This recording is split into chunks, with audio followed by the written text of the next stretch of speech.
मित्रों नमस्कार।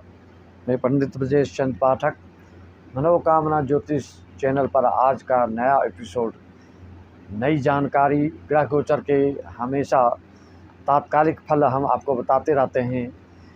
इस शुक्र के जो राशि परिवर्तन 19 मई को 2024 में जो होने जा रहा है, किसके लिए कितना दिन और क्या फल देने जा रहे हैं।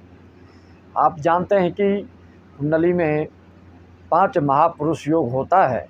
इसको अच्छी तरह से सुनेंगे तो आप पूरी बात समझ जाएंगे। आप अपनी कुंडली देख के भी इसका अनुमान और भविष्य को पता कर सकते हैं कि आपके लिए कैसा होने जा रहा है। मित्रों, तो 5 महापुरुष योग होता है, पंच महापुरुष। उसमें से शुक्र जो जब अपनी राशि में आते हैं तो ये मालव्य, पंच महापुरुष में से एक मालव्य योग होता है। वह योग किस किस राशि वालों के लिए बनने जा रहा है और क्या क्या लाभ देने जा रहा है, इसको हम समझेंगे। इसके सबसे पहले तो हम अपनी श्रोताओं को, दर्शकों को, अपने यजमानों को शुभाशीर्वाद कहना चाहते हैं। सबको राम राम, जय श्री राम। कि आप जो इस तरह का स्नेह अपना प्रकट करते हैं, देते हैं, इतना शेयर, लाइक, सब्सक्राइब करते हैं, उसके लिए बहुत बहुत आपको धन्यवाद।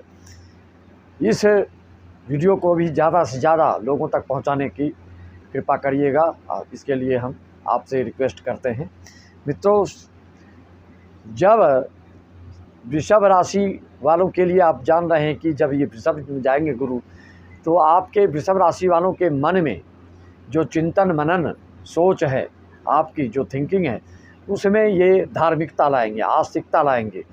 और दाम्पत्य जीवन से संबंधित भी कोई विकार, कोई दिक्कत हो रही होगी तो उसमें भी सुधार लाएंगे। कि लग्नस्थ होकर ये आपको सप्तम भाव पर दृष्टि डाल रहे हैं और लग्न में बैठकर वृषभ राशि वालों के लिए पंचम पर दृष्टि डाल रहे हैं, तो संतान से संबंधित भी शुभ सूचना आपको मिल सकती है। और लग्न में बैठकर नवम भाव पर दृष्टि डाल रहे हैं तो आपके भाग्य के लिए भी वृषभ राशि वालों के लिए बहुत ही अच्छा होने वाला है। और वृषभ राशि वालों के लिए आप जानते हैं कि शुक्र की जो गोचर राशि परिवर्तन 25 से 27 दिन का होता है, तो वृषभ राशि वालों के लिए लगभग 54 दिन तक अच्छा माना जाएगा। आपके 19 मई से 25 दिन लग्न में रहेंगे, फिर उसके बाद आपके 25-27 दिन द्वितीय भाव में रहेंगे। धन भाव में आके भी आपको धन धान्य और चल अचल संपत्ति से आपको परिपूर्ण करेंगे। दूसरी राशि केंद्र में कौन कौन सी पड़ेगी? दूसरी राशि आपकी पड़ रही है जो कि जिनकी कुंभ राशि है, तो उनके लिए चतुर्थ भाव में गुरु का गोचर होगा। तो इससे आपके मकान, वाहन आदि की जो भी बहुत विलंबित, जो बहुत प्रतीक्षित थे, प्रतीक्षा कर रहे थे बहुत दिनों से, वह साकार होने वाला है और वह अब फलीभूत होने वाला है। इस तरह से आप देखेंगे कि किस किस राशि वालों के शुभ फल देने जा रहे हैं। चतुर्थ भाव में बैठकर आपके कर्म भाव को देख रहे हैं, तो आपके कर्म भाव में भी किसी न किसी तरह की पदोन्नति और तरक्की कराएंगे, प्रमोशन कराएंगे। कहीं सरकारी कार्य में आप कार्यरत हैं तो फिर उसमें भी आपको लाभ प्रदान ये कर सकते हैं। और यहाँ से चतुर्थ भाव से पंचम अष्टम भाव पे देख रहे हैं, इसका भी शुभ फल मिलेगा। कोई गुप्त विद्या का अध्ययन या कहीं देश विदेश का यात्रा भी करवा सकते हैं। मकर राशि वालों के लिए त्रिकोण में पड़ रहा है वृषभ राशि, तो वैसे मैं अध्ययन के अनुसार नहीं, लेकिन अनुभव के अनुसार जो प्रतिदिन सैकड़ों कुंडली जो देखता हूँ, उसकी जो अनुभव है, उसका जो अनुभव है, उसकी जो मैं अनुभूति मैंने जो की है, वो मैं आपको सामने प्रकट कर रहा हूँ कि त्रिकोण में भी अगर गोचर में आते हैं तो ये शुभ फल बहुत देते हैं। उस तरह से वृश्चिक राशि वालों को केंद्र में सप्तम भाव में पड़ रहे हैं गुरु, तो जो वृश्चिक राशि के हैं नवयुवक लोग, उनकी शादी आदि के योग बनेंगे। और पंचम दृष्टि आपके यहाँ से आय भाव को देख रहे हैं, तो आय से संबंधित कुछ न कुछ आपको अवश्य लाभ कराएंगे। और नवम भाव आपके भाई बंधु पर पड़ रहा है, तो उसमें भी भाई बंधु से भी कोई न कोई लाभ का योग बनेगा, या कहीं यात्रा के भी योग आपको देंगे। विद्यार्थियों के लिए भी यह समय अच्छा रहने वाला है। रोजगार व्यवसाय वालों के लिए भी, वृश्चिक राशि वालों के लिए शुभ फल मिलने जा रहा है।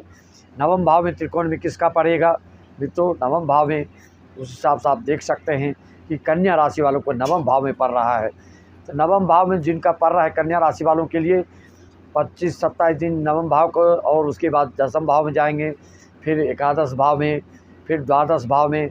तो लगातार आपके लिए 125 दिन तक के आपके लिए शुभ फल प्रदान कर सकते हैं, क्योंकि शुक्र ही एक ऐसा ग्रह है कि द्वादश में भी बहुत ही शुभ फल प्रदान करते हैं। और तुला राशि वाले के लिए अष्टम में पड़ रहे हैं, तो शुक्र ही एक ऐसा ग्रह है कि अष्टम में बैठ के अपने अगले वाले घर को वो भाग वृद्धि करेंगे, नवम भाव को, भाव के बल को वृद्धि करेंगे। नवम भाव भाग्य से संबंधित तुला राशि वालों के लिए भी शुभ फल ये प्रदान करेंगे। सिंह राशि वालों के लिए सूर्य के गुरु के साथ शुक्र भी जब आएंगे तो कुछ कहना नहीं, अनेक तरह से आपको लाभ के योग बनेंगे। दाम्पत्य जीवन से संबंधित भी बात मैं करूंगा, उसमें क्या दिक्कत होती है, क्यों दिक्कत होती है, कैसे दिक्कत होती है, उस तरह से मैं आपको बताना चाहूँगा। तो आप समझ गए केंद्र में किस किस राशि वालों को लाभ होगा। एक तो कन्या राशि वालों को, और मकर राशि वालों को, कुंभ राशि वालों को, और वृषभ राशि वालों को। आपकी राशि हो या लग्न हो, दोनों का प्रभाव पड़ेगा। अगर जिसका राशि लग्न दोनों है उनके ऊपर अधिक प्रभाव पड़ेगा। अगर कुंडली में कोई पूर्वजों का दोष हो, या आपके चरित्र का कोई दोष हो, विष कुंभ दोष हो, गुरु चंडाल दोष हो, इस तरह से अगर कोई विशेष दोष होंगे, काल सर्प दोष हो, सूर्य ग्रहण दोष, चंद्र ग्रहण दोष आदि हो गलत भाव में, गलत राशि में, तो उसका फिर दुष्प्रभाव पड़ेगा, ज़्यादा सफलता आपको नहीं मिल पाएगी। इसको पूर्ण रूप से अच्छी तरह से समझने के लिए आप अपनी कुंडली का अवलोकन करा सकते हैं, विश्लेषण करा सकते हैं, और भविष्य के बारे में आप जानकारी ले सकते हैं। वर्तमान के बारे में भी आपका कैसा क्या बीतने वाला है, क्या गुजरने वाला है, किस चीज़ में आप क्या प्रयास कर रहे हैं, उसमें सफलता मिलेगी कि नहीं मिलेगी।